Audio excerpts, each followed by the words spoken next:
Mon nom est Tyler Beckett, j'ai 35 ans, et je vis dans un coin tranquille du Nebraska où la neige tombe épaisse en hiver et où tout bouge aussi lentement que la rivière plate. Je travaille dans un supermarché. Rien de glamour, juste remplir les étagères, aider les clients à choisir leurs courses et sourire poliment, peu importe à quel point la journée a été épuisante. Je ne suis pas du genre bavard et je n'ai pas de grands rêves. Pour moi, le bonheur, c'est simplement de rentrer à la maison chaque soir, d'envelopper ma femme et mon enfant dans mes bras, et de savoir qu'ils sont en sécurité. Les gens disent que je suis doux, gentil, silencieux. La famille a toujours été la priorité dans toutes les décisions que je prends, car pour moi, ils sont tout. Nous louons une petite maison en bois vieillie en périphérie d'Omaha avec un minuscule jardin où le vent froid siffle à travers les fentes. J'y vis avec Athéna, ma femme, 30 ans. Elle est belle, de longs cheveux soyeux, des yeux verts vifs et un sourire qui pourrait faire fondre n'importe qui. Athéna est intelligente, ambitieuse. Elle a fait ses études grâce à une bourse et travaille maintenant chez Slad Energy, l'une des plus grandes compagnies pétrolières et gazières de l'État. Il y a 8 ans, lorsque nous nous sommes rencontrés dans un petit café, elle a dit qu'elle aimait ma simplicité, la façon dont j'écoutais sans juger. Mais lentement, j'ai réalisé qu'elle commençait à se sentir étouffée. Notre vie était trop ordinaire. Un salaire qui couvrait les factures, des pique-niques le week-end, des soirées sur notre canapé usé à regarder des films. Athéna voulait plus. Elle parlait de voyages exotiques, de fêtes chics, d'évolution de carrière. J'ai essayé de comprendre, mais au fond de moi, j'étais terrifié de ne pas être assez pour la retenir. Et puis il y a Élise, notre fille, âgée de seulement 2 ans. Elle est la plus grande joie de ma vie. Élise adore gribouiller sur tout, les murs, les journaux, même mes bras. Ces lignes de crayon désordonnées sont des chefs-d'œuvre pour moi. Chaque soir, quand je rentre à la maison, elle enroule ses petits bras autour de mes jambes et crie « Papa » de sa douce voix ésayante. Pour moi, le simple fait de voir le sourire d'Élise et d'entendre Athéna parler de sa journée suffisait pour une vie entière de paix. Je n'avais pas besoin d'une voiture de luxe ou d'un manoir. La famille était tout. Mais cette vie paisible a commencé à se fissurer silencieusement, comme une fissure capillaire dans du verre qu'on ne remarque pas jusqu'à ce qu'elle se propage. C'était une fin d'après-midi, environ 3 mois avant Noël. Je rentrais chez moi dans mon vieux pick-up après mon service. Le ciel du Nebraska était lourd et gris de nuages. Je me suis arrêté à une intersection et c'est là que j'ai vu Athéna.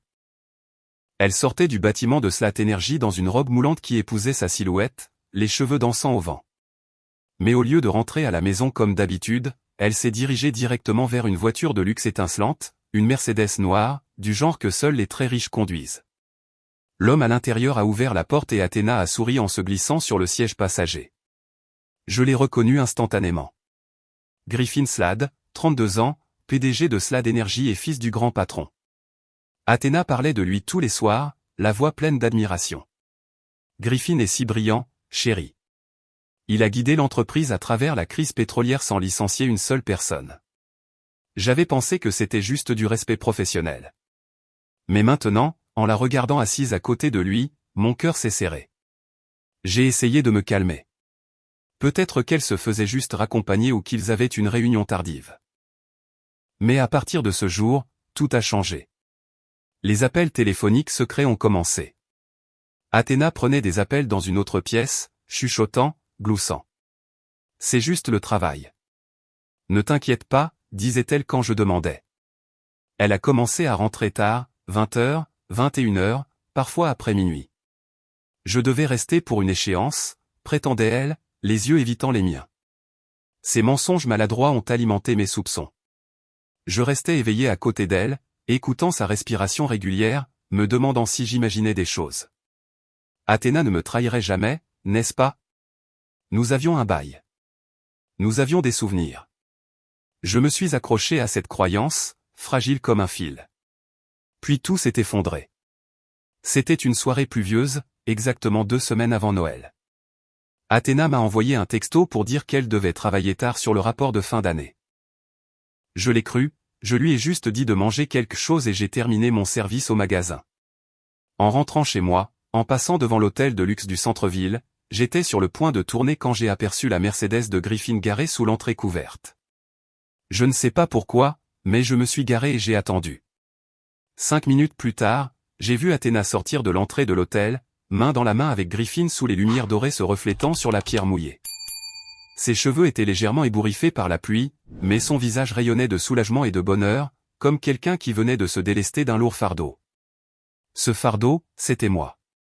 Griffin a passé un bras autour de sa taille, a chuchoté quelque chose. Athéna a ri. Puis ils se sont embrassés, là, sous l'auvent, la pluie éclaboussant leurs pieds. À ce moment-là, j'ai eu l'impression que tout l'air avait été aspiré de mes poumons.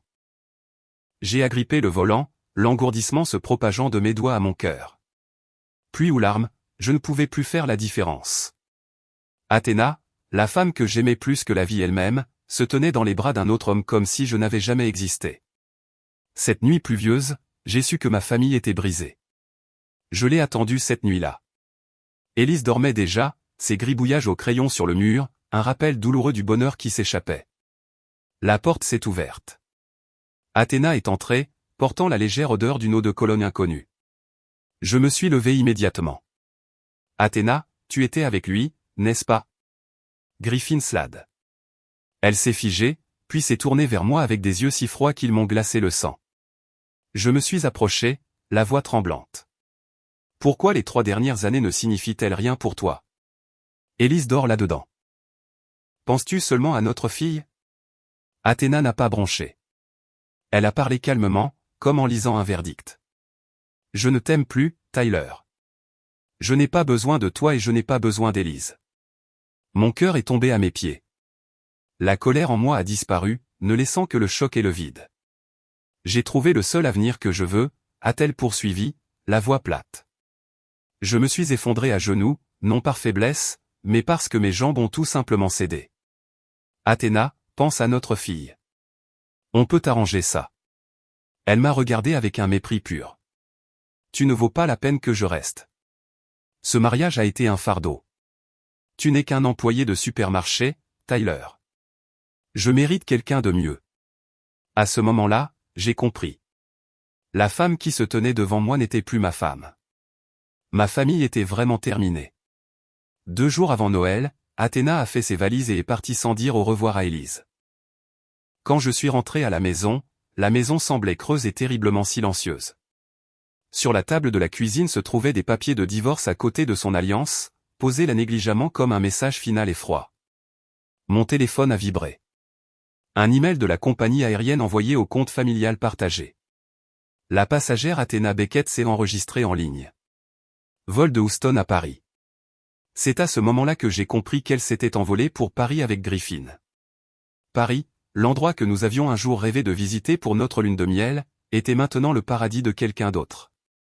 La nuit de Noël est arrivée, la neige recouvrant tout à l'extérieur. Les voisins se rassemblaient chaleureusement. Les rires résonnaient à travers les murs fins.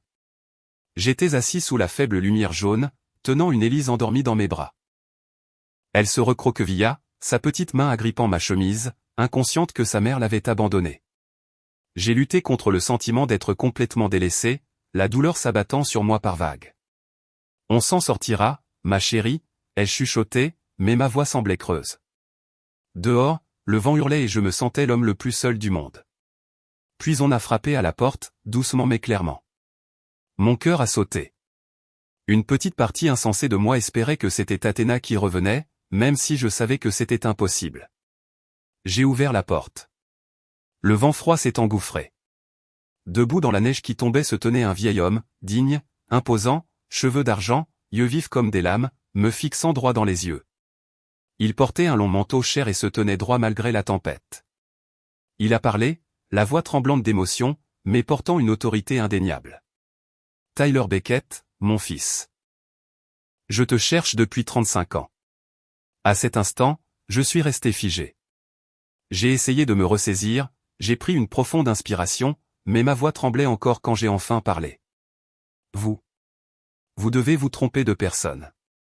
Je suis Tyler Beckett, mais je ne suis pas votre fils. Vous vous êtes trompé de maison. Mes mots semblaient faibles, plus comme une supplication qu'une affirmation. Mais les yeux du vieil homme, inébranlables, presque glaçants dans leur certitude, m'ont coupé au milieu de ma phrase. Ce n'étaient pas les yeux d'un escroc. Ils étaient profonds, débordants d'émotion et d'une force qui me faisait me sentir petit.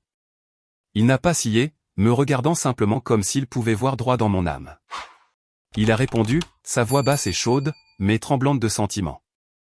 Non, mon fils, je ne me trompe pas, laisse-moi entrer. Je vais tout expliquer. Ça ne prendra que quelques minutes et je promets de partir si tu le veux.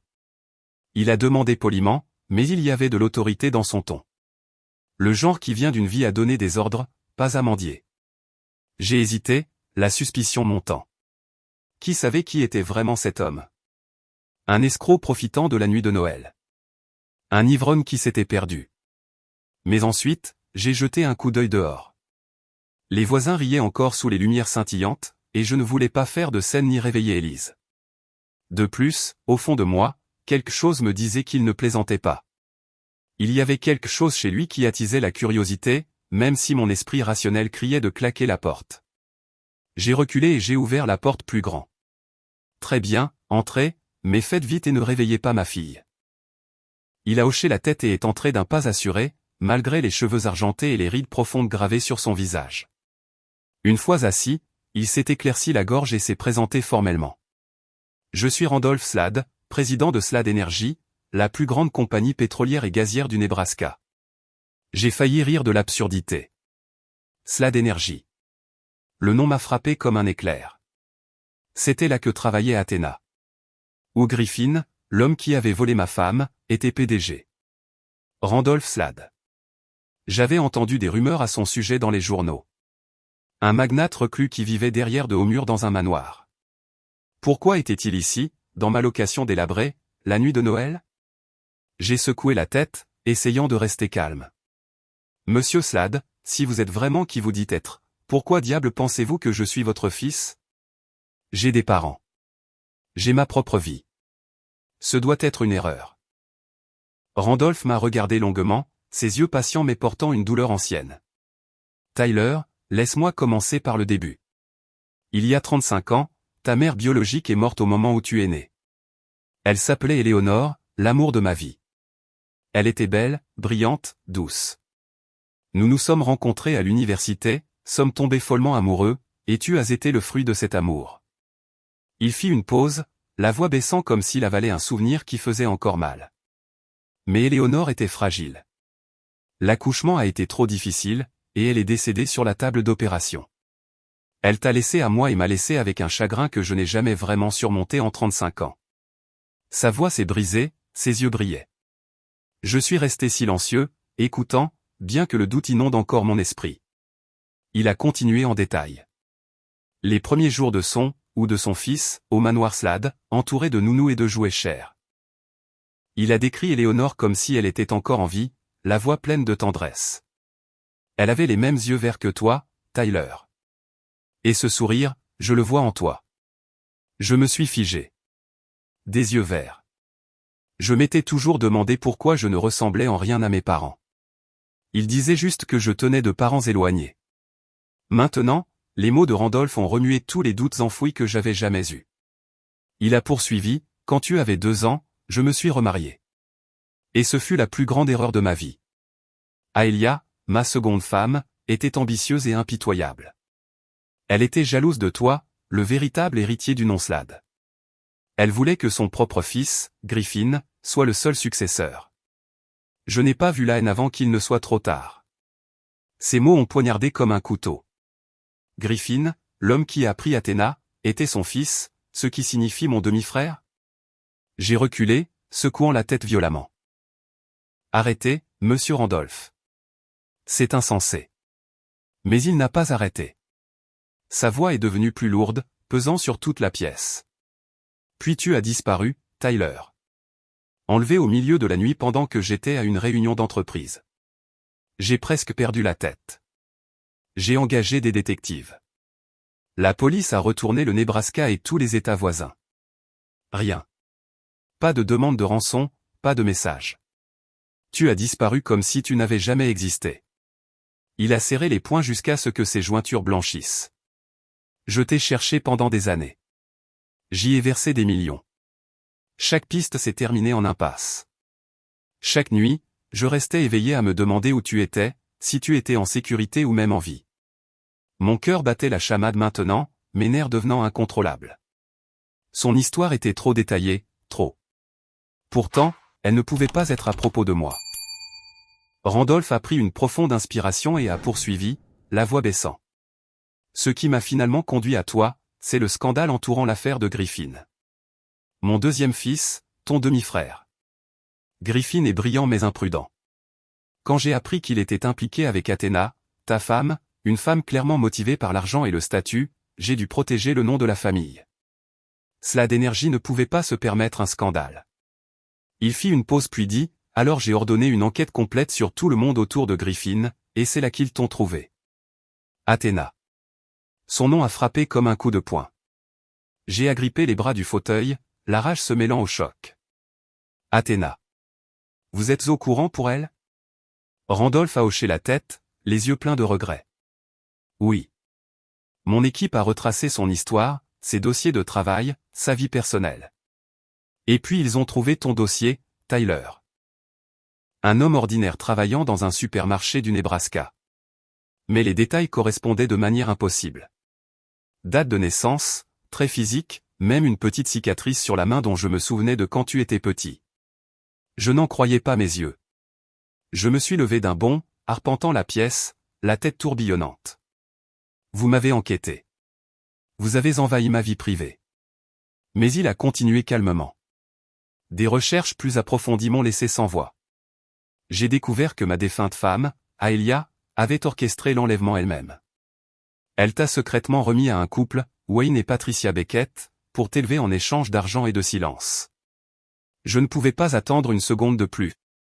J'ai quitté le manoir immédiatement et j'ai conduit à travers la neige pour te trouver la nuit de Noël, pour faire face au fils que j'ai perdu il y a 35 ans. Ces mots ont explosé comme une bombe. J'ai de nouveau sursauté, le pointant du doigt. Vous inventez ça. Comment osez-vous profiter de ma douleur? Ma femme vient de me quitter. J'ai le cœur brisé. Et vous débarquez avec un conte de fées. Sortez de ma maison. Ma voix a résonné dans la petite pièce. La colère a monté, mais en dessous, il y avait de la peur. La peur qu'il puisse dire la vérité. Randolph ne s'est pas mis en colère. Il a calmement sorti une vieille photo froissée de la poche de son manteau. Un garçon potelé de 2 ans avec des yeux verts et un large sourire édenté. Je me suis immobilisé. Ce visage était identique aux photos de bébé dans le vieil album de mes parents. Des photos qu'ils avaient toujours dit être de moi.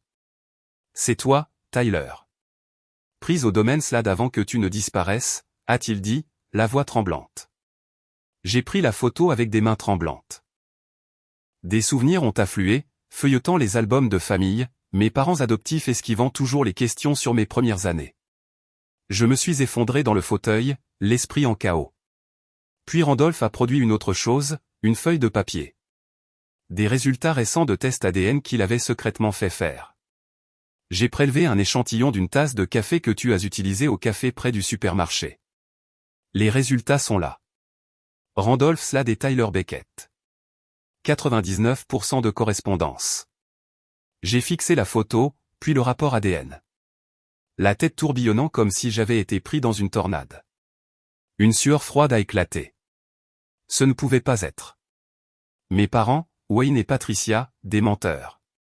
J'étais le fils kidnappé d'un milliardaire. Athéna m'a quitté pour mon propre demi-frère. Tout s'est brisé. Je ne peux pas traiter ça, ai-je chuchoté, la voix cassée. J'ai besoin de temps.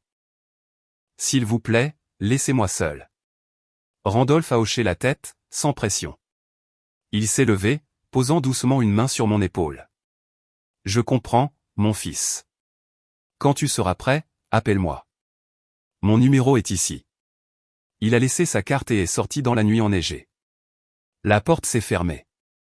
Je suis resté assis, me tenant la tête, des larmes coulant sur mon visage. Cette nuit de Noël, au lieu d'une simple solitude, je faisais face à un secret terrifiant. Ma vie venait de changer pour toujours, et je n'avais aucune idée par où commencer. Je n'ai pas fermé l'œil de toute la nuit. La petite pièce était d'un noir d'encre. Seule la faible lueur des lampadaires filtrait à travers les rideaux fins, projetant d'étranges ombres sur les murs. Des images, des visages et les mots de Randolph tourbillonnaient dans ma tête comme une tempête sans issue. J'ai vu le vieil homme aux cheveux d'argent, ses yeux perçants, sa voix tremblante me parlant d'Éléonore, ma mère biologique, la femme qu'il aimait le plus au monde. Puis Griffin, l'homme qui avait volé Athéna, maintenant mon demi-frère. Et Aelia, la méchante belle-mère qui avait organisé l'enlèvement. Je me suis assis et j'ai arpenté la pièce, le cœur battant la chamade. Mes parents, Wayne et Patricia, ils m'ont élevé, m'ont appris à faire du vélo, m'ont conduit à l'école. Ils ne peuvent pas être des menteurs. Mais ensuite, des souvenirs fragmentés sont revenus en force. La façon dont ils esquivaient toujours les questions sur ma petite enfance, les albums photos clairsemés, le vague sentiment de ne pas appartenir que j'avais toujours balayé d'un revers de la main. Je me suis recouché, j'ai enfoui mon visage dans l'oreiller, des larmes trempant le tissu. Élise dormait paisiblement dans son berceau à proximité, sa respiration régulière étant le seul rappel que je devais rester fort. Mais cette nuit s'est éternisée. Chaque seconde un cauchemar éveillé. J'avais l'impression que ma vie était un livre dont des pages avaient été arrachées et que quelqu'un essayait de le recoller avec des morceaux qui ne correspondaient pas. Le matin, la neige avait cessé, mais le ciel du Nebraska restait gris et froid. Je me suis réveillé avec des cernes sombres sous les yeux, la tête lourde comme si elle était écrasée par une pierre. Élise s'est agitée, se frottant les yeux et appelant « Papa ». Je l'ai serré contre moi et j'ai forcé un sourire.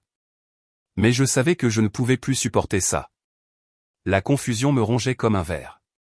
Je n'ai même pas pu prendre de petit déjeuner. J'avais besoin de la vérité. J'avais besoin de confronter mes parents adoptifs, Wayne et Patricia Beckett, face à face et de découvrir qui j'étais vraiment.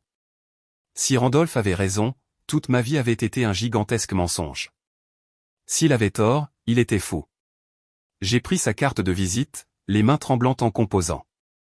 2 sonneries, puis la voix profonde et chaleureuse de Randolph. « Tyler, tu as appelé. » J'ai pris une profonde inspiration, la voix instable. « Monsieur Slade. »« Randolph, j'ai besoin de voir mes parents. Je veux que vous veniez avec moi. » Pour qu'ils le confirment même. Si vous dites la vérité, ils l'admettront. Une seconde de silence, puis simplement, je comprends. Je viens vous chercher tout de suite. Pas plus de questions. J'ai senti une vague d'anticipation nerveuse, comme si j'entrais dans une aventure dangereuse. J'ai préparé Élise et je l'ai déposée chez la gentille Madame Marie d'un accent grave côté qui la gardait souvent. Papa doit faire une course, ma chérie, ai-je chuchoté en l'embrassant sur le front. Madame Marie avait l'air inquiète. Tyler, ça va? Tu as l'air d'avoir vu un fantôme. J'ai forcé un sourire. Je vais bien. Juste des affaires de famille. Moins d'une demi-heure plus tard, une limousine noire étincelante s'est arrêtée devant ma maison, du genre qu'on ne voit que dans les films. Randolph est sorti, vêtu d'un élégant costume noir, l'air puissant mais las. Il a hoché la tête et a ouvert la porte arrière. Monte, mon fils. On va dans la vieille ville. Je suis monté. L'odeur du cuir véritable et d'une eau de Cologne chère remplissait l'air, à des montes de mon vieux pick-up déglingué. L'atmosphère à l'intérieur de la voiture était tendue comme un arc bandé. J'ai regardé par la fenêtre la neige fondue céder la place à des champs nus. Randolph a brisé le silence. « As-tu peur, Tyler ?»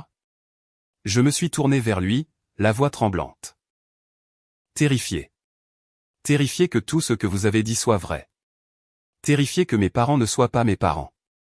Il a hoché la tête, les yeux lointains. J'ai peur aussi, mon fils. Peur de t'avoir perdu depuis bien trop longtemps. Nous avons fait de la petite conversation. Il a posé des questions sur Élise, sur mon travail au supermarché. J'ai posé des questions sur Slade Energy, sur Griffin. Chaque question a enlevé une autre couche, mais la tension n'a fait que croître. Mon cœur s'est accéléré lorsque la voiture a tourné sur la route familière menant à la maison en bois vieilli de Wayne et Patricia. Elle avait l'air pareille. Des tuiles de toit couvertes de mousse, un jardin envahi par les mauvaises herbes, une faible odeur de fumée de bois. J'ai avalé difficilement, je suis sorti, Randolph juste derrière moi.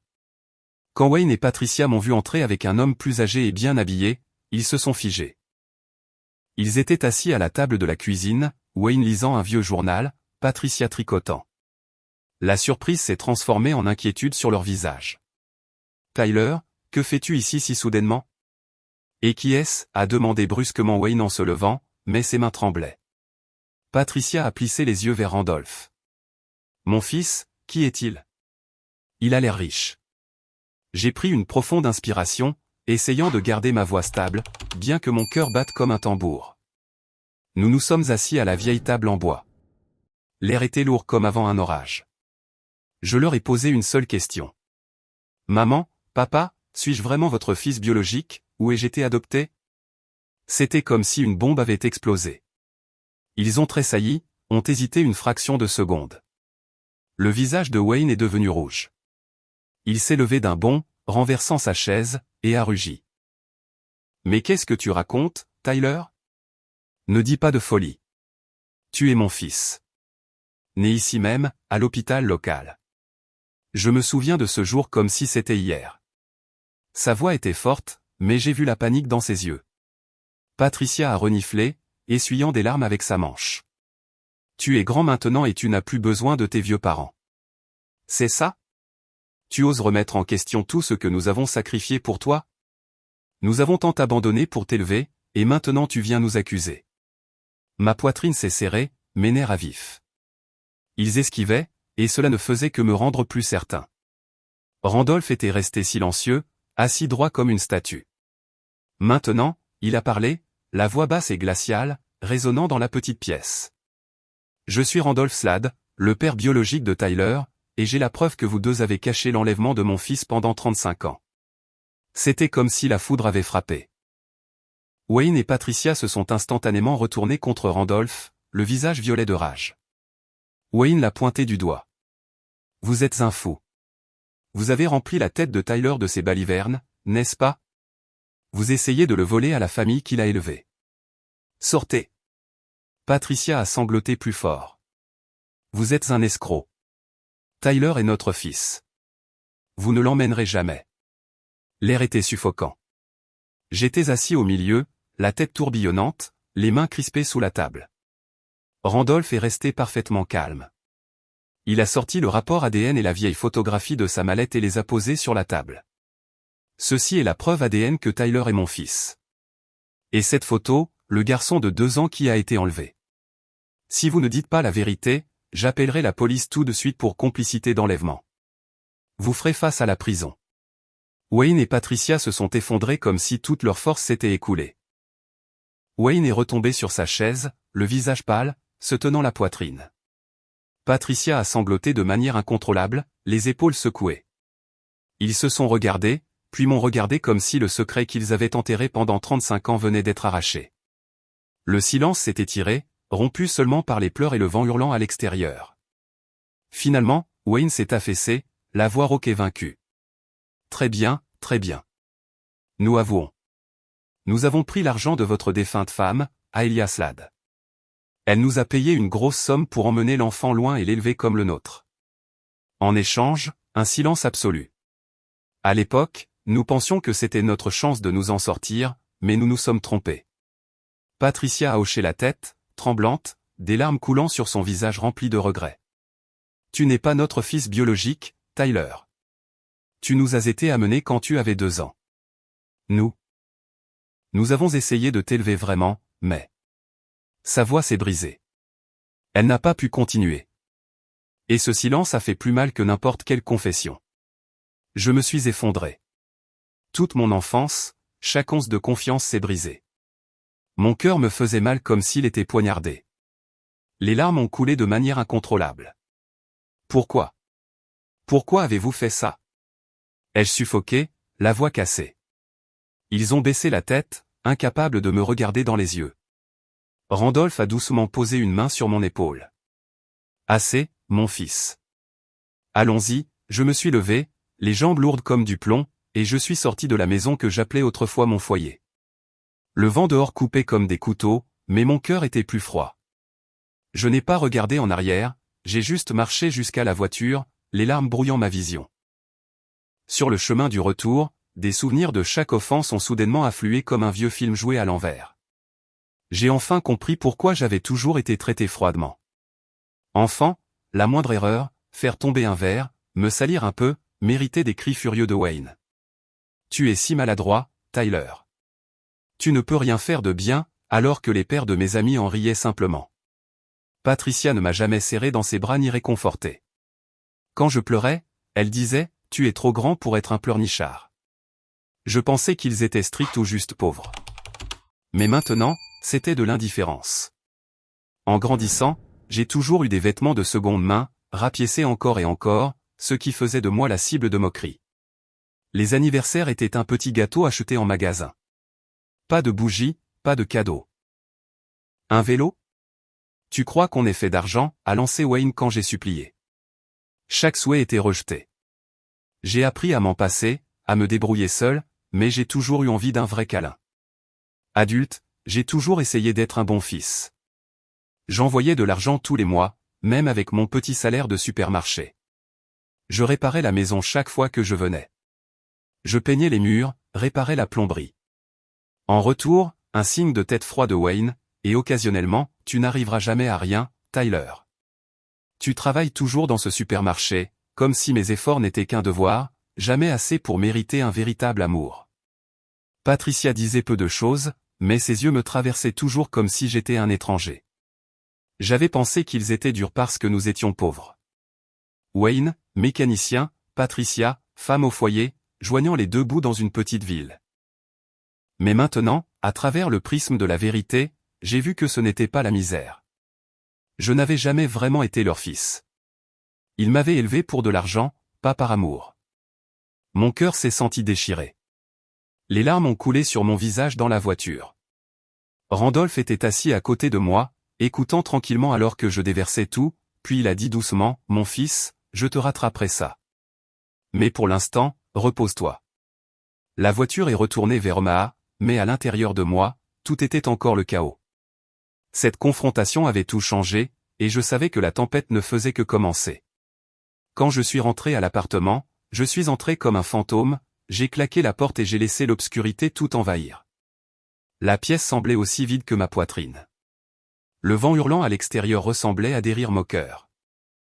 Je me suis effondré sur le vieux canapé, le même où, il y a quelques semaines à peine, Athéna s'asseyait en riant avec Élise. Maintenant, tout ce que j'avais jamais cru de ma vie venait de s'effondrer. Élise dormait encore chez Madame Marie, et j'étais reconnaissant qu'elle n'ait pas à voir son père s'effondrer comme ça.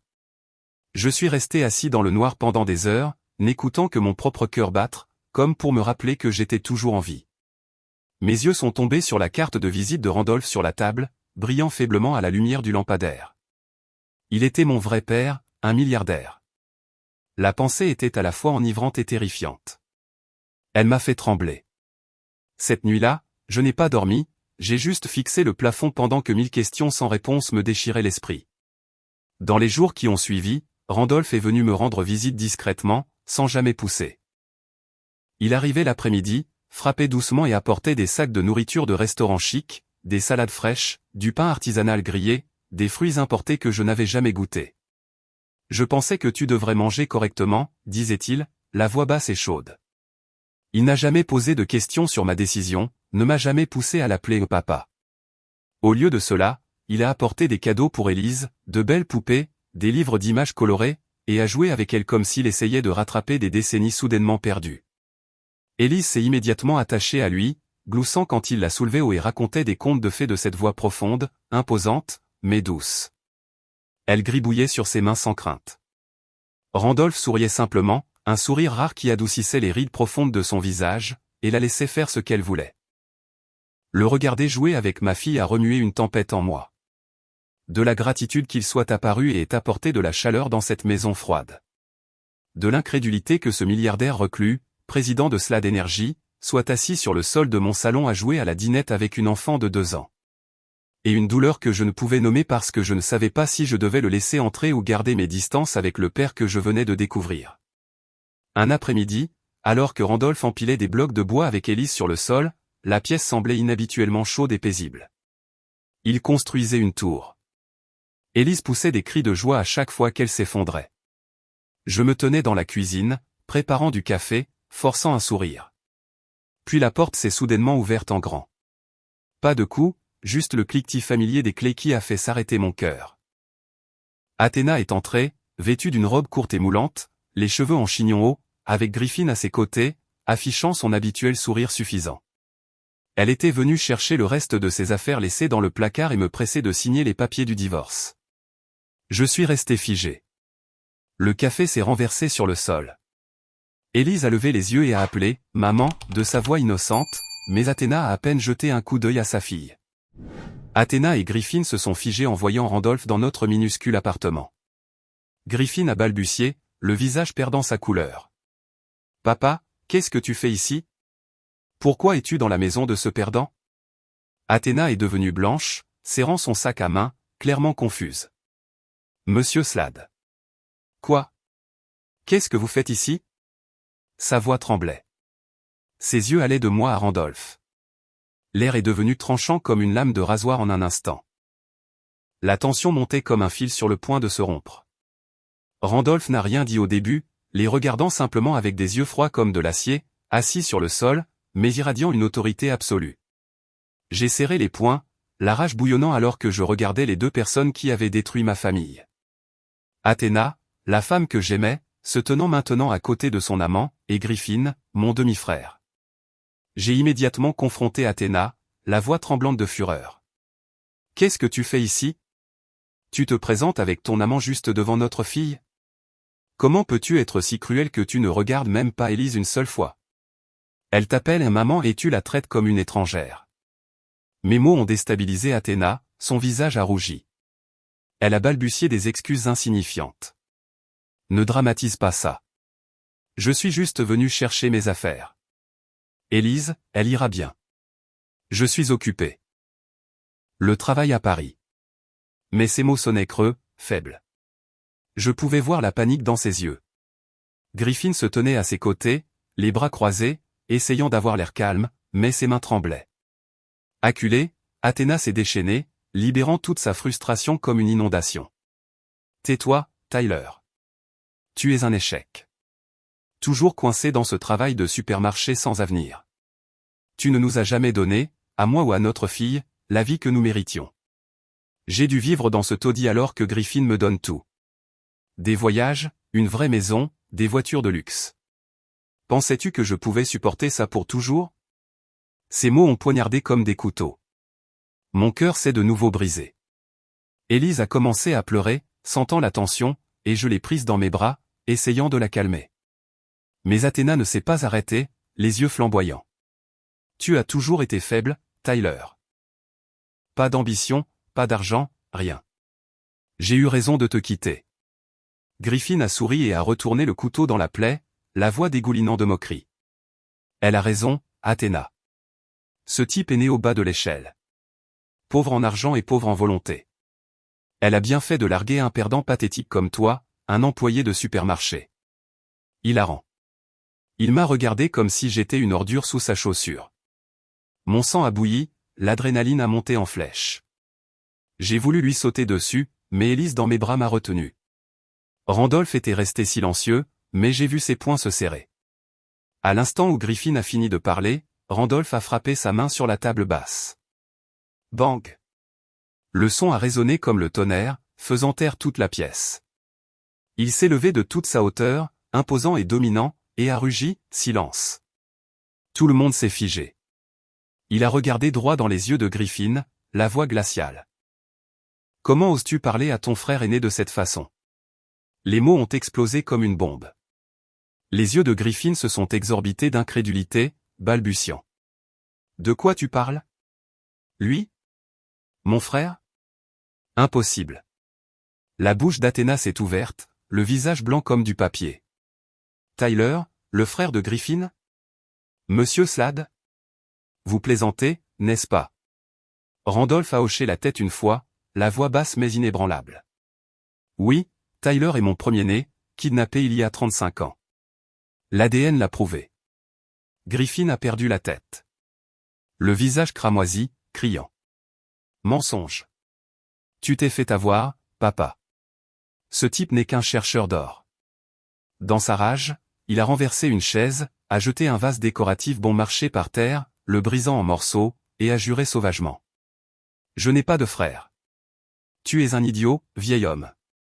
Il s'est précipité vers la porte, bousculant Athéna. Elle a trébuché derrière lui, le visage paniqué. Ils ont laissé le chaos derrière eux, des éclats de verre partout. Élise pleurant plus fort, l'air épais comme après un ouragan.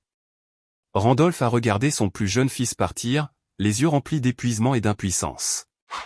Non seulement à cause de l'explosion, mais parce qu'il savait que cette tragédie découlait de ses propres erreurs commises des années auparavant.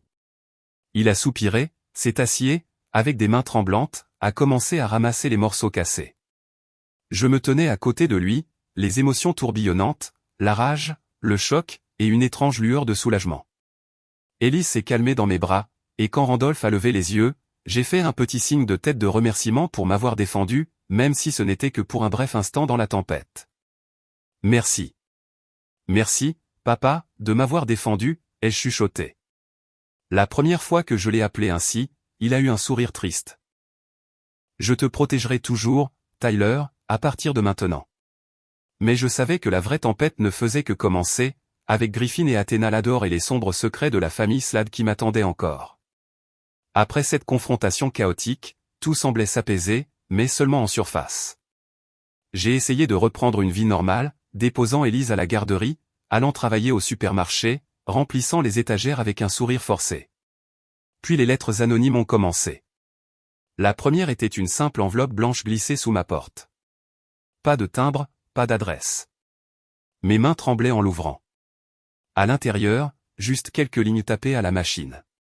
Quitte Randolph immédiatement. N'ose même pas rêver d'entrer dans la famille Slade où tu mourras. Mon cœur a battu la chamade. Une sueur froide a éclaté. J'ai froissé le papier et je l'ai jeté, me disant que ce n'était qu'une mauvaise blague. Les lettres ont continué à arriver, une chaque jour, parfois scotchées à ma voiture. La famille Slade n'est pas pour les déchets comme toi. Dégage avant qu'il ne soit trop tard. Je ne pouvais pas dormir, restant éveillé avec des images de silhouettes sombres rôdant à l'extérieur de la fenêtre. Elise dormait paisiblement à côté de moi, et je la serrais plus fort, terrifié que les menaces n'atteignent ma petite fille. Ce n'était pas seulement des lettres. Des numéros inconnus appelaient jour et nuit. Un cauchemar sans fin. Le téléphone sonnait à minuit. Je sursautais, le cœur battant. Je décrochais, seulement une respiration lourde et délibérée à l'autre bout, lente et savourant ma peur. « Qui est-ce » demandai-je, la voix tremblante. Pas de réponse, juste la respiration. Puis la ligne était coupée. Une autre fois, alors que je poussais un chariot au supermarché, mon téléphone a vibré. « Pour qui te prends-tu ? Slade n'est pas ton nom. Disparais ou ta fille paiera. » Ces menaces glaciales me laissaient dans une tension paralysante constante. Je vérifiais les serrures 3 fois avant de me coucher, je gardais un couteau sous l'oreiller, et chaque fois qu'Élise pleurait la nuit, je bondissais comme si j'avais été électrocuté, terrifié que quelqu'un soit entré par effraction. Chaque bruit de couloir, les pas des voisins, le vent me faisait serrer Élise plus près, craignant qu'elle ne soit entraînée dans la toile venimeuse de celui qui était derrière tout ça. Puis les médias ont explosé comme un raz-de-marée, balayant les derniers restes de paix. Un matin, j'ai ouvert mon téléphone et mon cœur a sombré. Un titre dans le Nebraska Daily criait « Un imposteur se faisant passer pour le fils du milliardaire de Slade Energy ». Arnaque ou vérité ? L'article me présentait comme un chercheur d'or exploitant l'affection de Randolph pour gravir l'échelle sociale. Ils ont fouillé mon passé. De vieilles photos du supermarché, des citations d'anciens collègues, même des interviews avec Wayne et Patricia 10 ans maintenant, il est avide. Il a abandonné la famille qu'il a élevée. Les blogs se sont répandus comme une traînée de poudre. Le faux Tyler Slade. La famille milliardaire dupée par un moins que rien fauché. Chaque rumeur pointait dans la même direction, comme si quelqu'un orchestrait l'attaque. Je savais que ce n'était pas un hasard. C'était une agression médiatique sophistiquée que seul Griffin et peut-être sa mère, Aelia, pouvaient orchestrer. Griffin, mon demi-frère, était furieux que je menace son héritage. Aelia, la femme qui avait organisé mon enlèvement, ne voulait certainement pas que ses secrets soient exposés. Sous la pression publique, la vie est devenue un enfer. Les voisins ont commencé à me lancer des regards suspicieux. Madame Marie, qui gardait Élise, chuchotait maintenant aux autres quand elle me voyait. J'ai entendu dire qu'il arnaque les Slade. Les collègues bavardaient dans mon dos. Tyler est riche maintenant, ou juste un escroc ? J'ai entendu ça pendant les pauses. L'isolement devenait plus lourd chaque jour. Élise était toujours insouciante, mais je craignais que les autres enfants de la garderie ne reprennent les conversations des adultes. Je me suis replié sur moi-même, j'ai moins parlé, et chaque soir, je rentrais m'asseoir dans le noir en tenant ma fille, me demandant si je ne devais pas simplement disparaître pour que tout s'arrête. Randolph appelait à plusieurs reprises, la voix pleine d'inquiétude. Tyler, laisse-moi te mettre, toi et Elise, sous protection. J'ai des gardes du corps, un domaine sécurisé. Tu ne peux pas rester seul. Ce n'est pas sûr pour la petite. Il a offert encore et encore, apportant des cadeaux et des conseils, mais je continuais à hésiter. Je n'étais pas prêt à entrer dans ce monde dangereux d'argent, de complots et de gens comme Griffin. J'ai besoin de temps, papa, ai-je dit avec lassitude. J'avais peur qu'accepter signifie perdre pour toujours le doux et ordinaire Tyler Beckett. Mais au fond de moi, je savais que j'étais faible et que la peur me rongeait. Une nuit, en regardant Elise dormir dans son berceau, des boucles douces, un visage angélique, j'ai réalisé que si je continuais à me replier, ma fille et moi resterions des cibles pour toujours. Le silence signifiait être écrasé. Les lettres se transformeraient en action. Les médias nous dévoreraient. Elle ne méritait pas de vivre dans la peur. Le lendemain matin, sous un faible soleil du Nebraska, je l'ai appelée, la voix ferme. Papa, je suis prêt. Pas pour le nom ou l'argent, mais parce que j'ai besoin de protéger Elise. Je ne vivrai pas dans la peur une minute de plus. Silence sur la ligne. Puis la voix de Randolph, tremblante. Mon fils, j'ai attendu si longtemps d'entendre ces mots. Randolph semblait comme si un poids vieux d'une décennie s'était levé. Il a promis une protection et a juré de me ramener dans la famille Slade ouvertement et honorablement. Je le dirai au monde, Tyler. Tu es mon fils, l'héritier légitime. Personne n'osera plus te toucher. Mon cœur s'est emballé. J'avais l'impression de me tenir au bord d'une falaise. Ce même jour, Randolph a agi. Il a tenu une conférence de presse, debout devant des caméras et des microphones clignotants. J'ai regardé à la télévision, le cœur battant la chamade. Aujourd'hui, j'annonce que Tyler Beckett est mon fils biologique, kidnappé il y a 35 ans. L'ADN l'a prouvé, et il est l'héritier légitime de Slade Energy. La nouvelle a secoué le Nebraska. Les journaux se sont déchaînés. Les réseaux sociaux ont explosé. Le fils perdu du milliardaire revient. Scandale de la famille Slade. J'étais assis dans mon appartement, tenant Elise, sentant le monde s'effondrer autour de moi. Les voisins ont frappé pour poser des questions. Les collègues ont appelé pour féliciter. Mais je savais que ce n'était que le début. Une grande réunion de la famille Slade était prévue quelques semaines plus tard au domaine principal. Le jour où je me présenterai officiellement devant les parents et tous ceux qui attendaient de me voir échouer. Randolph a prévenu. Tu dois être fort, Tyler. Ils te mettront à l'épreuve. J'ai hoché la tête, mais l'anxiété me rongeait. Griffin et Aelia complotaient sûrement quelque chose. Cet événement annonçait une nouvelle tempête à l'horizon. Le jour du rassemblement familial final est enfin arrivé. Un après-midi d'hiver glacial au Nebraska, avec de légères chutes de neige tourbillonnantes, comme un rappel de cette nuit de Noël fatidique. J'ai porté Elise hors de l'appartement. Des gardes du corps nous ont escortés jusqu'à la limousine noire étincelante.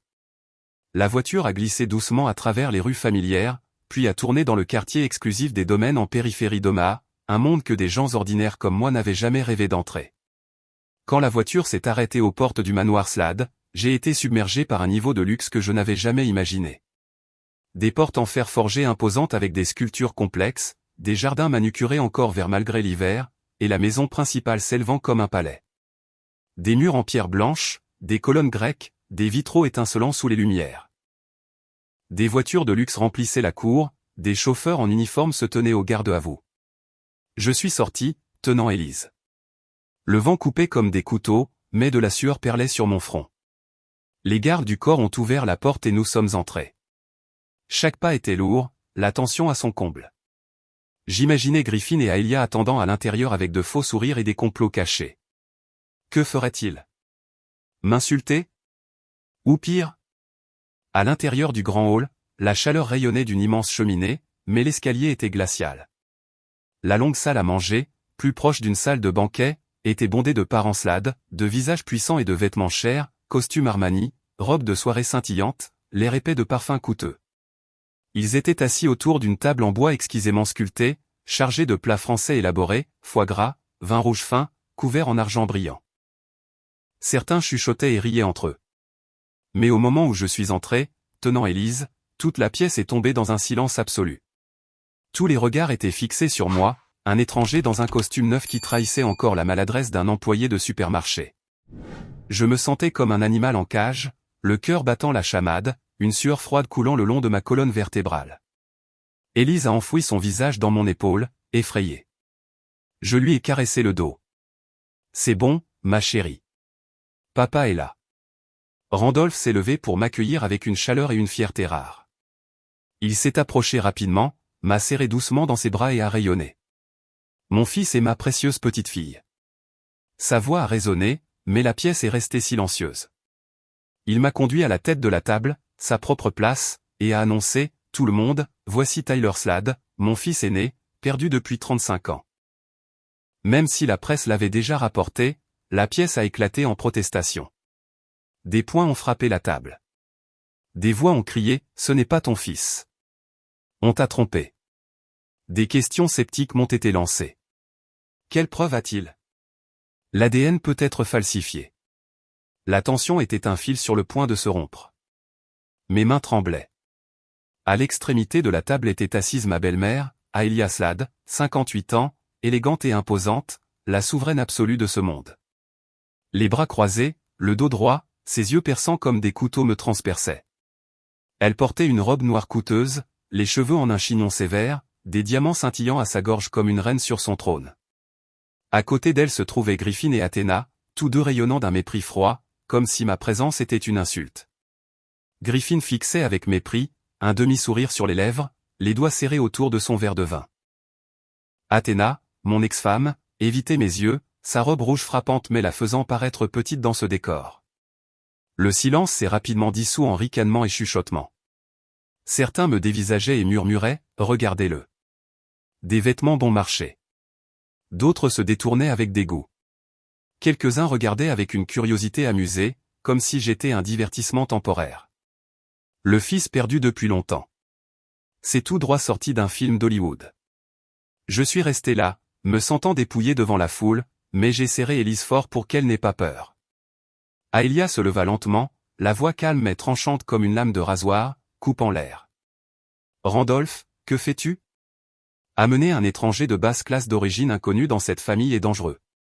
Tu laisses l'émotion obscurcir ton jugement, et cela détruira le nom Slade. Nous sommes une dynastie puissante, pas une œuvre de charité pour les pauvres.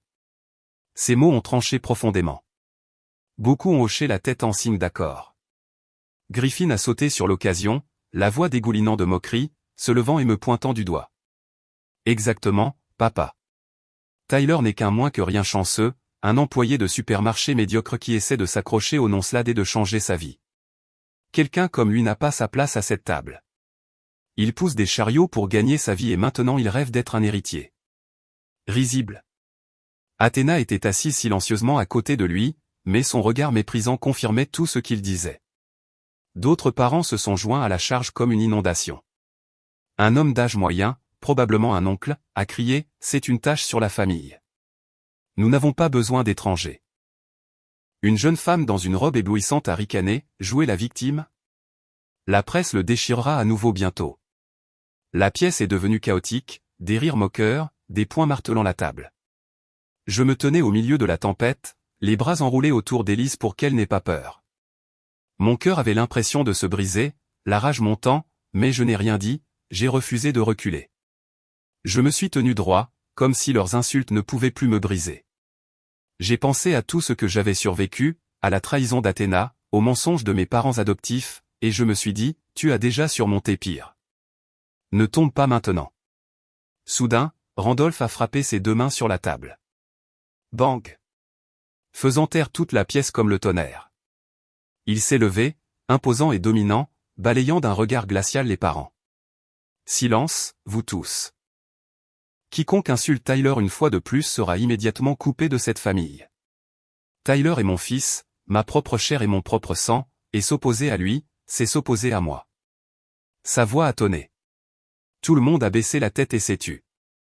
Il s'est tourné vers Aelia et a parlé bas, froid, juste pour ses oreilles, mais j'étais assez proche pour entendre, si tu ne peux pas accepter la vérité, je rendrai l'enlèvement public.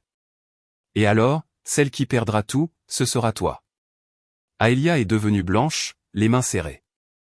Elle s'est effondrée dans sa chaise, les yeux détournés.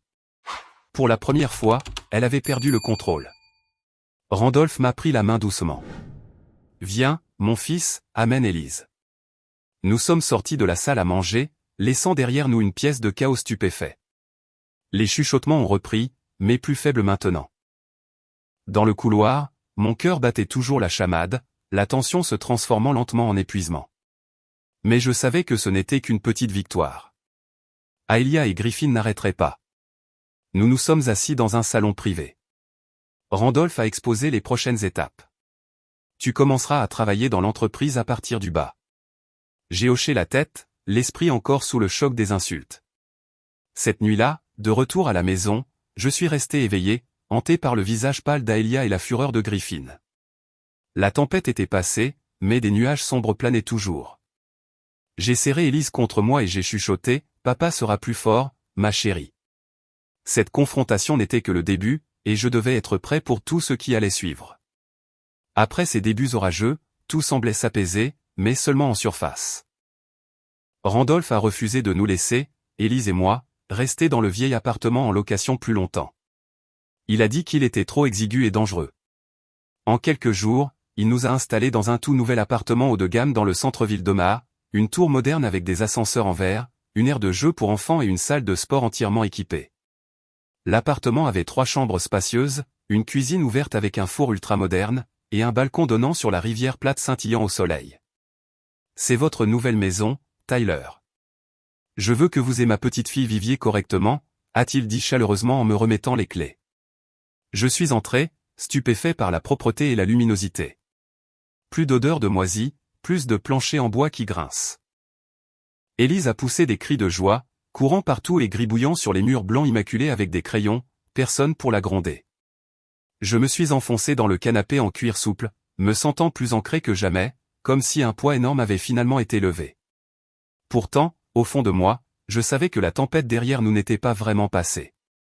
Les regards méprisants du rassemblement familial me hantaient encore, et je me demandais ce qu'Aelia et Griffin feraient ensuite. La tension montait chaque fois que j'y pensais. Une douleur lancinante et persistante.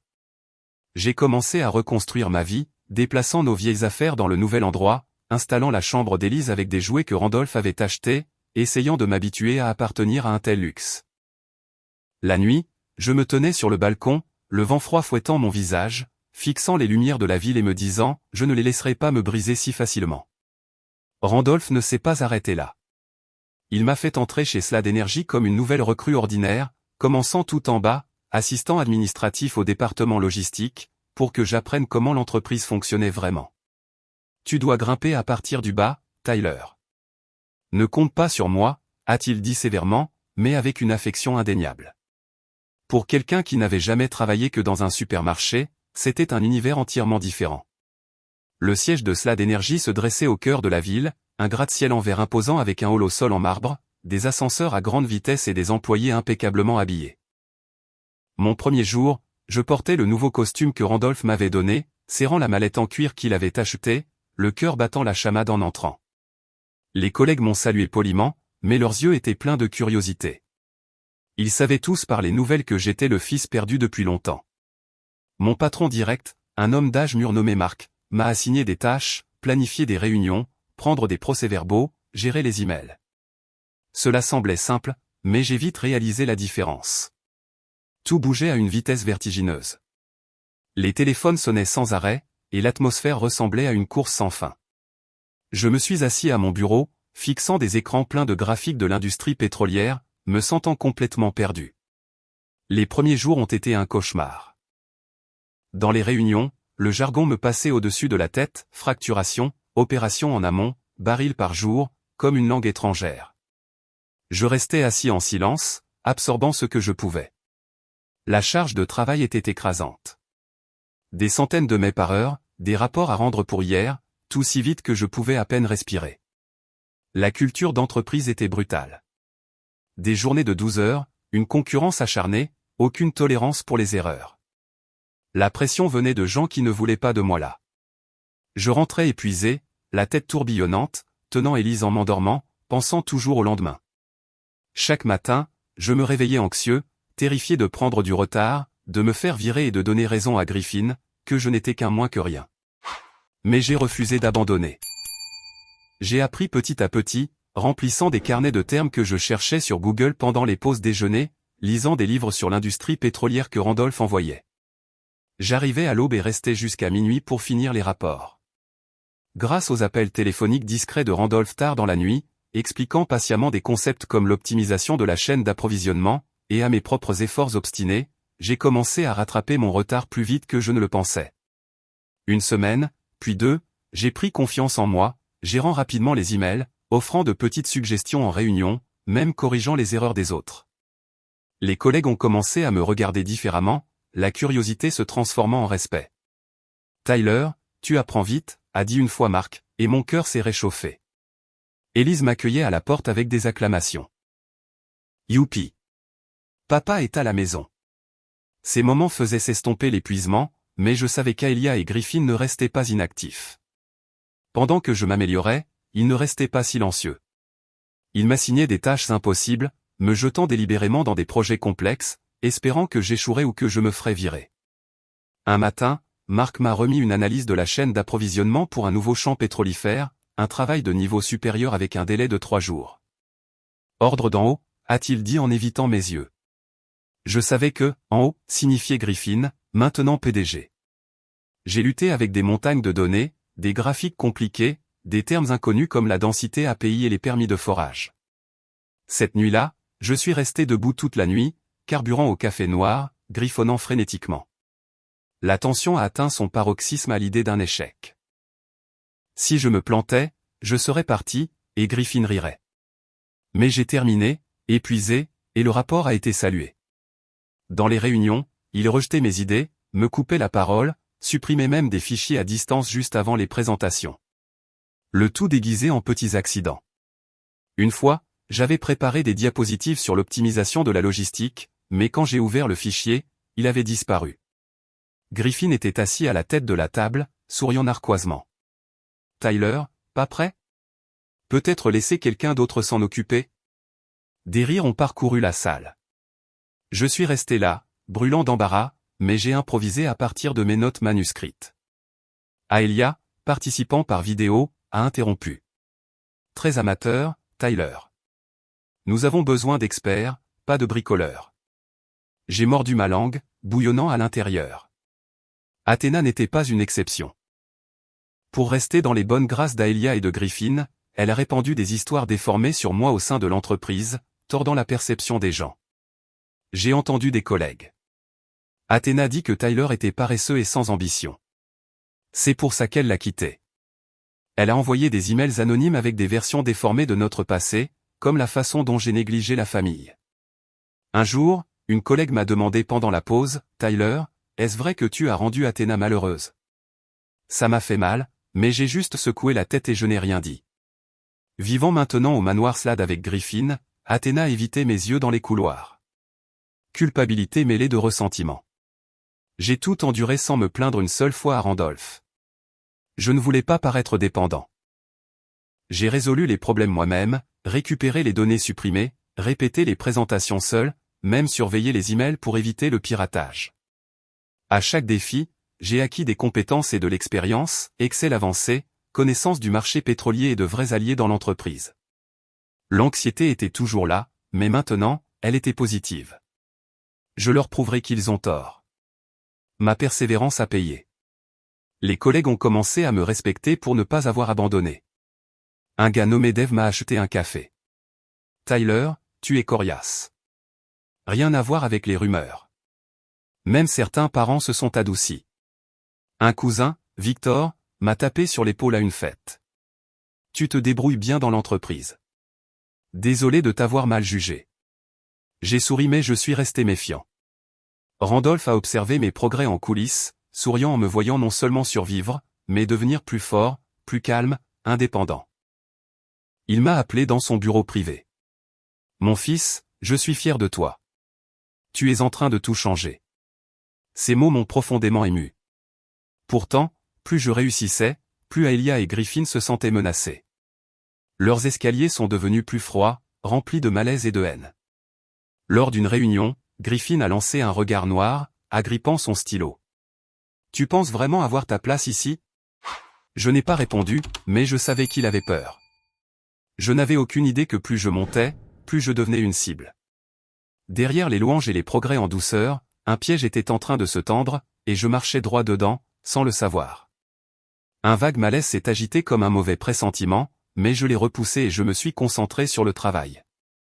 La guerre familiale faisait rage tranquillement, et j'étais dans l'œil du cyclone. Après avoir commencé à travailler chez Slad Energy, j'ai essayé de garder une vie stable, mais la tension s'est lentement accumulée comme des nuages d'orage avant la pluie. Chaque matin, je me réveillais tôt, je préparais un café noir fort dans notre nouvel appartement lumineux, je regardais Élise dormir avec son sourire innocent, et je me disais, aujourd'hui sera meilleur. Le travail à l'entreprise est devenu plus absorbant. D'assistant administratif, on m'a confié de petites tâches d'analyse de données, et j'apprenais jour après jour. Pourtant, ce sentiment de malaise ne m'a jamais quitté. Des regards étranges de collègues, des appels silencieux de numéros inconnus, le sentiment que quelqu'un m'observait. J'ai mis ça sur le compte de la fatigue. Mais au fond de moi, je savais qu'Aelia et Griffin n'avaient pas abandonné. C'étaient des serpents venimeux, et j'étais la proie qui venait d'entrer en vue. La tension a atteint son paroxysme un soir tard, alors que je rentrais après une longue journée de travail. Notre nouvel appartement était en hauteur, avec d'immenses fenêtres donnant sur les lumières scintillantes d'Omaha. Mais cette nuit-là, le couloir était d'un noir d'encre. L'ampoule avait grillé. Je tâtonnais avec la clé, Élise s'accrochant à ma jambe, réclamant une glace, quand des pas lourds ont résonné depuis l'ascenseur. Je me suis retourné et mon cœur s'est arrêté. Aelia Slad se tenait là, dans un manteau de fourrure coûteux, les cheveux en un chignon sévère, flanqué de plusieurs voyous tatoués dégageant une menace, musclés, le regard furieux, les bras couverts de tatouages de dragon et de phénix. Il bloquait le couloir, rendant l'air épais de peur. Un voisin a jeté un coup d'œil, puis a claqué sa porte. Des chuchotements paniqués ont résonné. Aelia s'est avancée, la voix froide comme une lame. Tyler Beckett, ou devrais-je dire Slad. Elle a ricané, se tenant dans l'embrasure de ma porte, déversant des insultes vicieuses sur mon passé. Pour qui te prends-tu? Un employé de supermarché fauché des fins fonds du Nebraska, essayant maintenant de t'insinuer dans la famille Slad. Tu n'es rien d'autre qu'un déchet, une tâche que j'ai essayé d'effacer il y a 35 ans. Ces mots ont cinglé comme un fouet. Les hommes tatoués ont ri bruyamment, l'un d'eux a frappé le mur si fort que le couloir a tremblé. Elle s'est moquée de ma tentative d'infiltrer la famille, racontant mon enfance avec un sarcasme mordant. Tu poussais des chariots dans un supermarché et maintenant tu rêves de diriger les choses. Pathétique.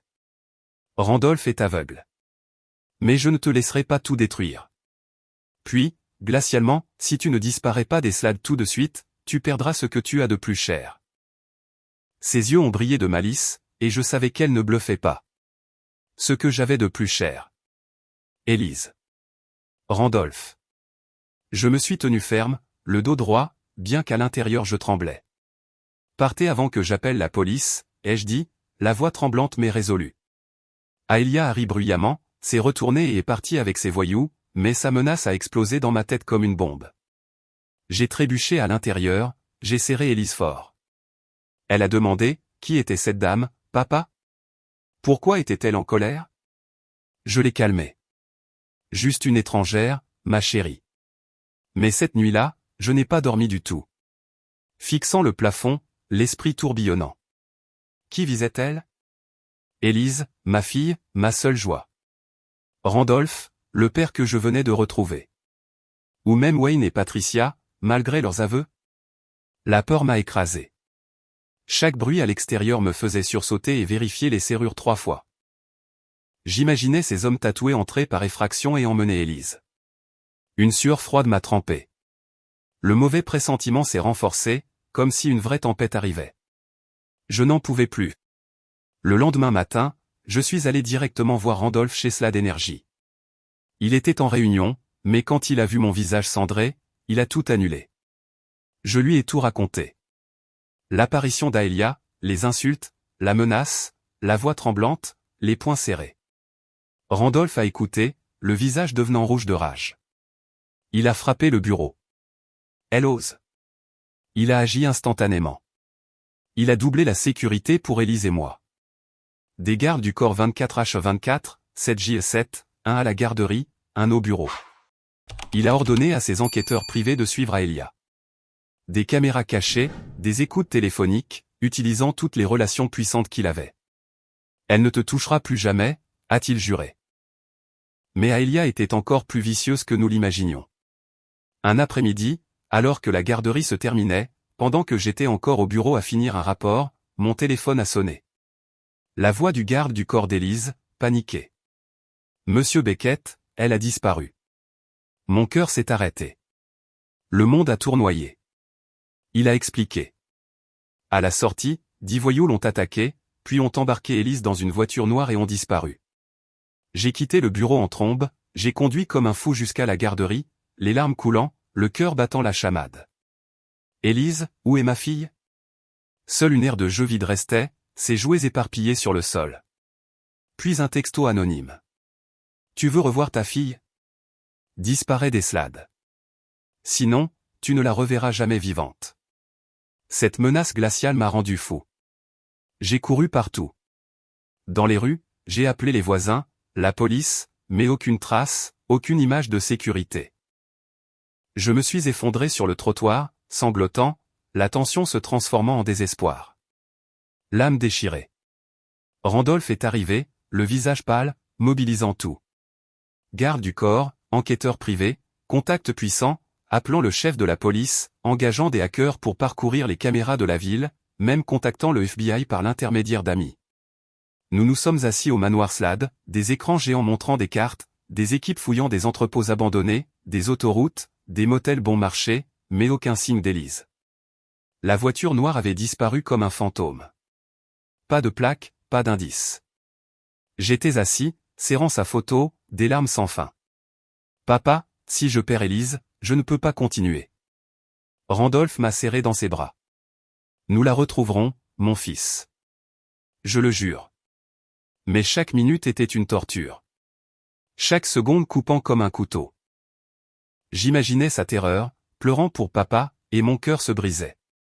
En désespoir de cause, Randolph et moi avons fait irruption dans le manoir privé d'Aélia, plus somptueux que le domaine principal, avec des jardins manucurés et une piscine. Nous avons fait irruption comme des animaux blessés, des gardes du corps derrière nous. Aélia buvait calmement du thé dans le salon, le visage impassible. « Que as-tu fait d'Élise » ai-je rugi en me jetant en avant, pour être bloqué par sa propre sécurité massive. Randolph a tonné. « Aélia, tu as osé kidnapper ma petite fille. » Mais Aélia a froidement tout nié, se moquant même de nous. « Kidnapper ? Je suis bien trop occupé à diriger l'entreprise pour de telles bêtises. » Randolph, tu es aveuglé par cet égaré que tu as recueilli. Et toi, Tyler, retourne à ton supermarché. Chaque accusation a été accueillie par un déni lisse. Elle a ri et a fait nous jeter dehors par ses gardes. Juste au moment où Randolph était sur le point de perdre le contrôle et d'appeler des avocats pour la poursuivre, Griffin est soudainement apparu au domaine principal, le visage pâle, les mains tremblantes, les yeux rouges. Il est entré dans la salle de réunion, la voix brisée. « Papa, Tyler, je sais où est Élise. » Nous nous sommes figés. Je lui ai attrapé le col. « Que as-tu dit ? Tu sais où elle est. » Griffin s'est effondré en pleurant, avouant qu'il avait surpris sa mère en train de planifier l'enlèvement, écoutant l'appel d'Aélia à ses voyous, et qu'il connaissait la maison abandonnée en périphérie où Élise était détenue. Aélia, en appel vidéo, a crié d'incrédulité. « Griffin, es-tu fou ? J'ai fait ça pour toi et tu trahis ta propre mère. » Mais Griffin a secoué la tête, les larmes coulant. « Je voulais seulement ruiner Tyler.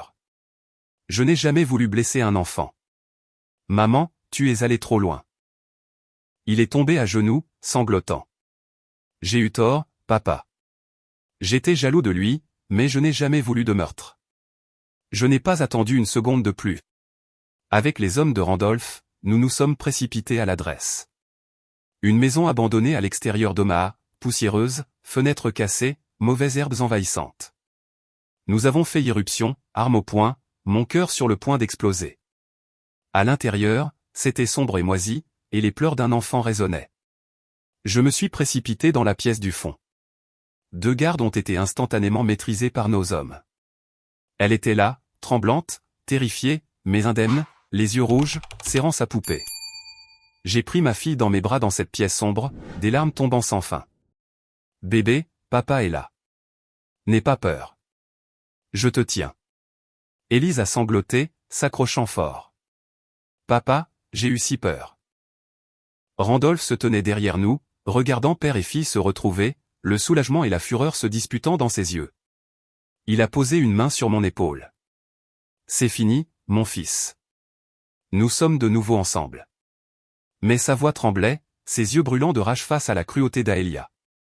Après qu'Élise ait été secourue en toute sécurité, Randolph et moi avons immédiatement commencé à rassembler toutes les preuves liées à l'enlèvement. Nous n'avons pas attendu. Dès le lendemain matin, au manoir Slade, il a convoqué son équipe d'enquête privée, un groupe de professionnels avec des ordinateurs portables, des appareils photo et des dossiers épais. Nous sommes retournés à la maison abandonnée et avons recueilli des preuves sur les lieux, empreintes digitales sur les portes, fibres capillaires, empreintes de chaussures, tout a été photographié et analysé. Les 2 voyous capturés, les hommes de main d'Aelia, ont été interrogés par la police et, sous la pression, ont avoué. Ils prenaient leurs ordres de la grande patronne, avec des numéros de téléphone et des messages menant directement à Aelia. J'étais assis à côté de Randolph, regardant les données de leur téléphone. Des appels d'un numéro caché, mais les enquêteurs l'ont piraté et l'ont retracé jusqu'à l'un des téléphones secrets d'Aelia. Mon cœur battait la chamade alors que la preuve devenait limpide. Un message disait « Faites ça proprement ». Pas de traces.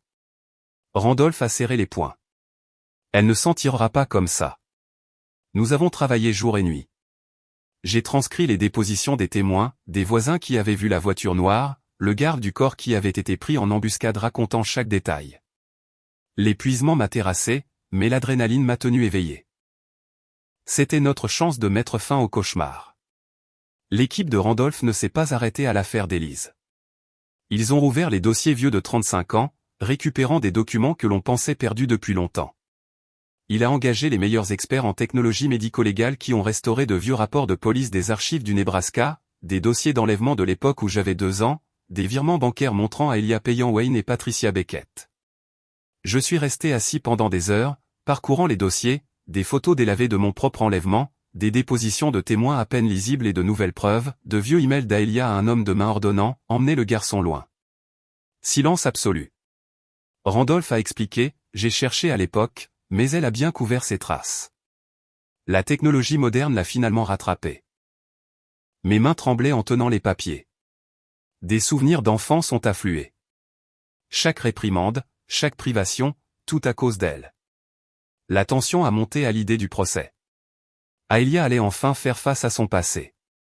Père et fils ont travaillé nuit après nuit, compilant les preuves en un dossier étanche pour porter plainte contre Aelia pour enlèvement et mise en danger d'enfants, passé et présent. Nous avons rempli la salle de conférence du manoir, la longue table ensevelie sous les documents. Randolph a analysé les angles juridiques, 2 enlèvements, un historique, un actuel, assez pour la mettre en prison à vie. Griffin a accepté de témoigner, tremblant. Je raconterai tout sur les crimes de maman, papa. Ces nuits étaient interminables. Je somnolais à table, je rêvais d'Élise en pleurs, je me réveillais le cœur battant la chamade. Mais le dossier était complet. Des centaines de pages, une preuve en béton. Nous l'avons remis aux avocats qui ont hoché la tête. Avec ça, la victoire est certaine. Tension mêlée de soulagement. La justice arrivait. La nouvelle de l'enlèvement d'Élise a fuité, peut-être de la police ou des enquêteurs, et les médias ont explosé. Un matin, j'ai allumé la télévision et je me suis figé. Les gros titres criaient « La petite fille du milliardaire Slade kidnappée ». Une main sombre au sein de la famille. Les journaux du Nebraska, puis les médias nationaux se sont emparés de l'affaire, avec des reportages détaillés sur la disparition et le sauvetage d'Élise. Les soupçons se sont portés sur Aelia. La belle-mère Slade est-elle le cerveau? J'ai lu le cœur battant, sachant que j'étais au centre. Face à l'exposition, Aelia a tout nié, prétendant que j'avais mis en scène le drame pour la détruire. Elle a tenu une conférence de presse, lourdement maquillée, la voix calme. Tyler est un opportuniste qui a orchestré cela pour s'emparer de l'héritage. Je suis innocente. Elle a rallié les loyalistes restants, parents, amis puissants, pour créer une vague de soutien. Des médias amis ont publié des articles la défendant. Aelia Slade, victime d'une conspiration familiale. Elle a appelé des parents, ne croyez pas Randolph. Il est vieux et perd la tête. Tout ceci est un complot pour me faire tomber. Randolph a refusé de la laisser manipuler davantage. Il a convoqué toute la famille dans la grande salle de réunion du manoir principal, exigeant qu'ils soient témoins de la vérité. Le rassemblement a eu lieu par une nuit de pluie. Le manoir brillait de mille feux, mais l'atmosphère était lourde. Environ 40 parents remplissaient la longue table, chaque visage tendu. Je me tenais à côté de Randolph, le cœur battant. Élise était en sécurité à la maison avec des gardes du corps. Randolph a commencé, ce soir, je révèle la vérité sur Aelia. Il a présenté les preuves de l'enlèvement d'Élise une par une. Photos de la scène de crime, confession des voyous capturés, messages de son téléphone. La salle bourdonnait de chuchotements. Puis les preuves d'il y a 35 ans, fichiers restaurés, virement bancaire au Beckett, email ordonnant mon enlèvement. La famille était stupéfaite, bouche bée. Comment a-t-elle pu faire quelque chose d'aussi diabolique? Aelia a vraiment fait ça? Aelia n'arrêtait pas de se lever, criant des dénégations. Mensonge. Tout ce que j'ai fait, c'était pour protéger la famille. Randolph et Tyler déforment les faits pour me détruire. Elle m'a pointé du doigt. C'est un étranger. Il n'a aucun droit au nom Slade. Mais cette fois, personne ne l'a défendu. Même ses anciens partisans se sont tus, les yeux détournés. Les preuves étaient trop accablantes. Acculée, Aelia a crié qu'elle avait tout fait pour Griffin. Je l'ai fait pour mon fils. Griffin est le véritable héritier. Mais Griffin a secoué la tête, s'est levé et a dit, « Maman, tu as été cruelle. Tu n'as pas kidnappé une fois. Tu l'as fait 2 fois. Tout ça pour l'ambition et le pouvoir. Je ne veux plus de ça. » Ces mots ont été le coup de grâce. Aelia s'est effondrée en sanglotant. « Griffin, tu me trahis. » À ce moment-là, la police est entrée dans le manoir pour l'arrêter. Randolph les avait appelés plus tôt. Elle a regardé autour d'elle, réalisant que plus personne ne la soutenait, les yeux remplis de désespoir alors que les menottes se refermaient. Le procès a été rapide. Face à des preuves irréfutables, le témoignage de Griffin, les données téléphoniques, les dossiers vieux de plusieurs décennies, Aelia a été condamnée à 32 ans pour 2 chefs d'accusation d'enlèvement, passé et présent, mettant fin au pouvoir qu'elle avait exercé pendant 35 ans. J'étais assis dans la galerie publique, le cœur battant la chamade alors que le verdict de culpabilité était lu. Aelia a crié qu'elle était innocente, mais le juge a secoué la tête. Les preuves sont accablantes. Elle a été emmenée, me lançant un dernier regard de haine pure. Les médias se sont déchaînés. La femme du milliardaire emprisonnée pour 32 ans. L'opinion publique s'est rangée de notre côté, mais je n'ai ressenti aucune joie, juste le coup douloureux de la justice. Ce qui m'a fait le plus mal, ce n'est pas sa condamnation, mais que mes parents adoptifs, Wayne et Patricia Beckett, bien que complices indirects, aient également fait face à la justice pour avoir aidé à l'enlèvement initial. Randolph a porté plainte. Ils ont reçu des peines de 2 ans avec sursis et des travaux d'intérêt général. Quand tout a été fini, j'ai compris que ma vie avait tourné une nouvelle page. Mais la vérité a toujours un coût, et toutes les personnes impliquées ont payé avec quelque chose qu'elles ne pourraient jamais récupérer. J'ai tenu Élise, j'ai vu Randolph sourire à sa petite fille, et j'ai su que j'étais devenu plus fort. Griffin a changé. Il s'est excusé, et nous avons commencé à nous reconstruire en tant que frères. Athéna a disparu, peut-être de regret. Je me tenais sur le balcon, le vent soufflant, réfléchissant au voyage de l'employé de supermarché abandonné à l'héritier Slade. La vie avait été une tempête. Mais j'avais survécu. La tension maintenant concernait l'avenir, un avenir brillant. Mais je resterai vigilant pour toujours. Après ces bouleversements incessants, j'ai progressivement retrouvé un rythme normal, une nouvelle vie. Fini l'existence au jour le jour dans cette vieille location exiguë. L'appartement spacieux que Randolph a acheté pour nous était vraiment devenu notre foyer. Chaque matin, je me réveillais avec l'arôme du café s'échappant de la cuisine moderne. Élise courait dans le vaste salon, gribouillant sur le tableau blanc que j'avais acheté juste pour elle. Elle avait lentement oublié la terreur de l'enlèvement, mais pas moi. Chaque nuit, je vérifiais encore les serrures et je la serrais contre moi pour m'assurer qu'elle était en sécurité. Randolph venait souvent, apportant des livres d'images et des jouets éducatifs pour Élise, et s'asseyait avec moi pour parler de travail. « Mon fils, ce n'est que le début de ta nouvelle vie, disait-il chaleureusement, et je hochais la tête, sentant la stabilité s'installer enfin. Pourtant, la tension persistait comme un fantôme. Je rêvais d'Aelia en prison, ses yeux brûlants de haine, ou de Griffin se retournant à nouveau contre moi. Je repoussais ces pensées et me concentrais sur le présent, emmenant Élise à sa nouvelle école maternelle où elle s'est vite fait des amis. Et chez cela d'énergie, je me suis progressivement fait mes preuves, comme une graine qui germe enfin dans un sol fertile. Partant du plus bas poste d'assistant, j'ai obtenu des promotions. Non pas grâce à l'influence de Randolph, mais par mes propres efforts. J'ai travaillé plus dur que quiconque. Premier au bureau, dernier à partir, vérifiant 2 fois chaque rapport logistique pour les erreurs. Je tenais ma parole. Si je promettais quelque chose, je le livrais. Et je mettais toujours les gens avant le profit. Dans un projet d'expansion de champs pétrolifères, j'ai proposé de donner la priorité à la sécurité des travailleurs, des quarts de travail plus courts pour réduire les accidents, même si cela augmentait les coûts. Le profit compte, mais les vies humaines comptent plus, ai-je dit fermement lors de la réunion. Au début, la haute direction me regardait avec scepticisme, comme si je n'étais qu'un étranger chanceux. Mais avec le temps, le doute s'est estompé. Les collègues ont commencé à m'inviter pour un café, à partager des histoires de famille. Mon patron, Marc, m'a tapé sur l'épaule après une réunion. « Tyler, tu apportes un vent de fraîcheur à cet endroit. » La tension était toujours là, mais j'ai réalisé que j'étais enfin vu.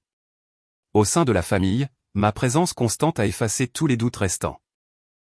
Les réunions de famille au manoir Slade étaient complètement différentes maintenant. Au début, les parents m'avaient regardé avec mépris et chuchotaient dans mon dos. Mais en me voyant travailler dur sans m'appuyer sur le pouvoir, ils ont changé. Victor, le cousin qui m'ignorait autrefois, m'a maintenant tapé dans le dos à une fête.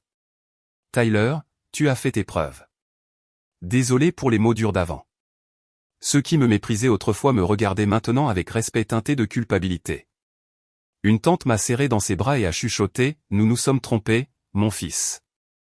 Tu es vraiment un Slade. » J'ai souri et pardonné, mais la vieille blessure me faisait encore mal. La tension montait chaque fois que je me souvenais du passé, mais je la repoussais et me concentrais sur le présent, jouant avec Élise dans les jardins du manoir, écoutant Randolph raconter des histoires sur ma mère, Eleanor. La famille est devenue plus proche, plus divisée, et j'ai enfin senti que j'appartenais, par le sang et par le choix. Un jour, Griffin est venu au bureau du manoir où Randolph et moi discutions de travail. Son visage était pâle, ses yeux rouges comme s'il n'avait pas dormi depuis des jours. Il a hésité à la porte, puis a parlé d'une voix tremblante. « Tyler, papa, je suis venu m'excuser auprès de vous deux. Randolph et moi nous sommes figés. C'était Griffin, l'homme qui m'avait méprisé, qui avait permis d'innombrables complots, du vol d'Athéna à la quasi-destruction de tout. Pourtant, il se tenait là, une personne complètement différente. Griffin a lutté pour rester calme, la voix brisée. Il s'est excusé pour tout, pour sa jalousie aveugle envers le frère perdu depuis longtemps qui était soudainement apparu. Pour la haine que sa mère avait plantée en lui depuis l'enfance, le convainquant que j'étais une menace pour son héritage. Pour l'aveuglement qui l'a conduit à erreur après erreur, aidant à déchirer la famille. Il a pris une profonde inspiration. Des larmes ont soudainement coulé. J'ai eu tort, papa. Tellement tort. J'étais jaloux et je pensais que Tyler venait tout me prendre. Mais l'enlèvement. Je n'aurais jamais imaginé que maman irait aussi loin. Je veux démissionner de mon poste de PDG, quitter l'entreprise et recommencer ma vie. Je ne mérite plus ça. Les larmes sont tombées. L'arrogance et le triomphe avaient disparu. Seul un homme brisé restait, faisant face à sa propre culpabilité. Pour la première fois, osant admettre qu'il avait eu tort. J'ai posé une main sur l'épaule de mon frère, la voix douce mais ferme. Griffin, laissons le passé au passé. Tout le monde fait de mauvais choix. J'ai été faible une fois, aussi, en laissant Athéna partir sans me battre. Ce qui compte, c'est comment on se relève après. Je veux que tu restes et que tu m'aides à construire une meilleure famille Slade. Nous sommes frères, du même sang. Mes mots l'ont stupéfié. Puis il s'est effondré, sanglotant, inclinant la tête en signe de gratitude. Pour la première fois, me voyant non pas comme une menace, mais comme quelqu'un qu'il respectait, voire à qui il devait des remerciements. Randolph nous a tous les deux serrés dans ses bras. Des larmes coulaient. Mes fils. Enfin, notre famille est de nouveau entière. À ce moment-là, la tension s'est dissipée, remplacée par de la chaleur. Nous avons recommencé. Griffin a travaillé à mes côtés, partageant son expérience, et est lentement devenu un vrai frère. Athéna a disparu du Nebraska comme si elle n'avait jamais existé. Personne ne savait où, fuyant peut-être ses propres choix. Je l'ai un jour détestée, la femme qui m'a trahi, qui a aidé au complot d'Aelia, mais maintenant, seul le regret restait. Elle m'avait aimé pour ma simplicité, mais l'ambition l'a dévorée. Parfois, je rêvais de ses yeux pleins de remords, mais je me réveillais en tenant Élise. Maman a choisi un autre chemin, l'attention à son sujet n'était plus qu'une vague inquiétude. Allait-elle bien? Mais j'ai laissé tomber et j'ai vécu dans le présent. Des mois plus tard, le conseil d'administration m'a nommé à l'unanimité PDG de Slad Energy, une décision qui m'a laissé sous le choc. Randolph a pris du recul pour un rôle de conseil, passant du temps avec sa famille et sa petite-fille, faisant confiance à son fils aîné pour diriger l'entreprise vers une nouvelle ère. Mon garçon, je vieillis. C'est ton tour maintenant, a-t-il dit en me tapant sur l'épaule lors de la réunion. Je me suis assis dans le fauteuil du PDG, regardant la ville depuis le vaste bureau. Le cœur battant d'excitation, j'ai commencé à rencontrer les directeurs, à écouter et à changer les choses. Sous ma direction, Slad Energy est entré dans une nouvelle phase de croissance. Plus de transparence, des rapports financiers publics pour éradiquer la corruption. Une énergie plus propre, investissant dans le solaire et les batteries au lieu du vieux pétrole. La durabilité et le bien-être des employés, des salaires plus élevés, de meilleurs soins de santé, des programmes de formation. L'entreprise a prospéré, les actions ont grimpé en flèche, et j'étais fier. De pousser des chariots à diriger un empire, la tension restait, mais maintenant, c'était le frisson de construire quelque chose de mieux. Ce Noël-là, 2 ans après la nuit où Athéna m'a quitté, le manoir Slad brillait de 1000 feux. Toute la famille s'est réunie dans une chaleur que nous n'avions jamais connue. La neige tombait épaisse à l'extérieur, mais à l'intérieur, la cheminée rugissait, le grand arbre scintillait, et l'odeur de pain d'épices remplissait l'air. Les parents riaient, Victor plaisantait. Élise courait dans son manteau rouge, son rire résonnant comme des cloches d'argent. Grand-père, essaie de m'attraper. Randolph la poursuivait, riant plus fort et plus sainement que jamais. Griffin se tenait à proximité, bavardant joyeusement avec des cousins. Il était humble maintenant, aidant à recevoir, et nous nous sommes serrés dans les bras. Joyeux Noël, grand frère.